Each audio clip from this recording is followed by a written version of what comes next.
สบายดีพ่อแม่พี่น้องเมื่อสุคนมื้อนี้มาพบกับจื้อนี้ในซ่องจื้อนี้คราวเนาะวันนี้เฮาสิมาพากินของแปลกผู้ใดเคยกินบ่ผู้ใดเคยกินแล้วคอมเมนต์มาว่าแม่นอีหยังเนาะของแปลกอีน้องๆอยู่สดมันไปซ่อนมา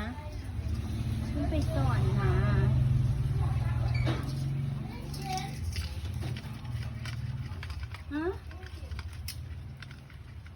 จะปิงป่า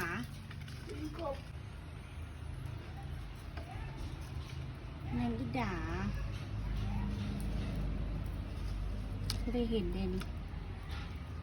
แมงอีดาสดๆใหม่ๆเลยกินลงแดงได้บ่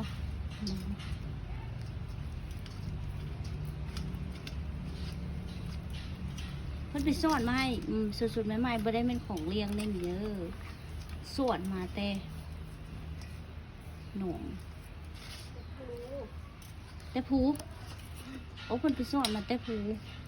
พวกผู้ข่อยวะเพิ่นเอาลงมาให้พี่น้องที่ผู้ข่อยเพิ่นเอามาให้กินแบบสดๆเลยบ่ต้องกินเลยของแห้งเลยมีหลายคนนั่นโอ้มีหลายคนนั่นเจ้าดิเด็กโอ้เป็นหงเลยอันนี้เพื่อนเอามาไว้เพื่อนเอาน้อยเดียวเนาะน่าเป็นโถงเลยอันนี้สิแบ่งไว้แก้วมันหน้าที่ในโถงนี่นะอันที่สามคือแก้วมันนี้อีกแก้วเส้นประกอบกบจับให้เบิ้งสิกินน้องเล่นเด็กแบบนี้ก็มีเนาะดีแมงดา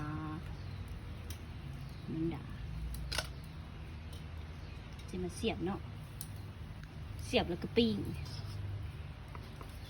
เสียบแมงดาสดๆเลยเป็นแบบบ้านเราเลยเจ้าแมงดาแมลงนี่นะพยากบอกให้กินเจ้าแมงดา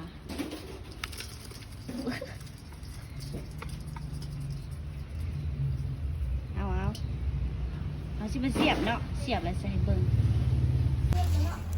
ไปกับบุ้มีข้าขึ้นปิ้งแมงดาปลาคอกบปลาน้าทั้งนั้นเลยได้นี่บ่มีเลี้ยงนี่นะแบบว่ารวมทั้งจากธรรมชาติเลย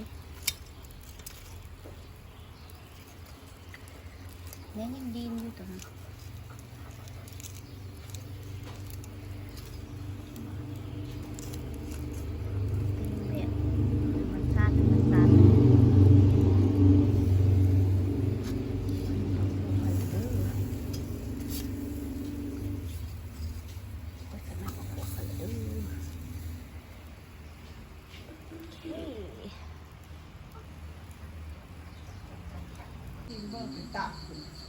มันเป็นเตี้ยมันก็ยังได้นะมันซอยกระเทียมกับพวกบัวเผาเนาะสับมีใส่แล้วก็ต่ำไปเลยซื้อเล็กไปเลยเกลือไปหนวดใส่กระตำไปเลย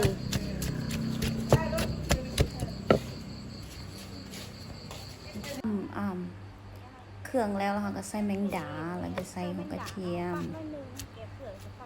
แล้วก็เกลือไปหนวดใส่แล้วก็ซิมโหลดผู้ใดมักน้ำปลาใส่น้ำปลาน้อยนึงหรือว่าปลาแดกก็ได้ตามใจผู้มักเนาะอันนี้ตามเจ้าของใส่ติเกลือกับเป็นนัวแบบแซ่บๆเลยมากินน้ำกันเด้อปิ้งปลาโค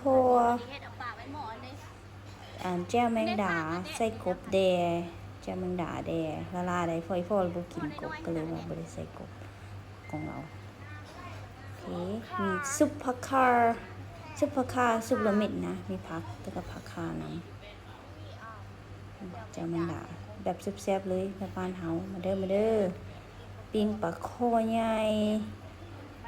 สุดยอดเลยอย่าลืมกดไลค์กดแชร์ติดตามให้เด้อบ้า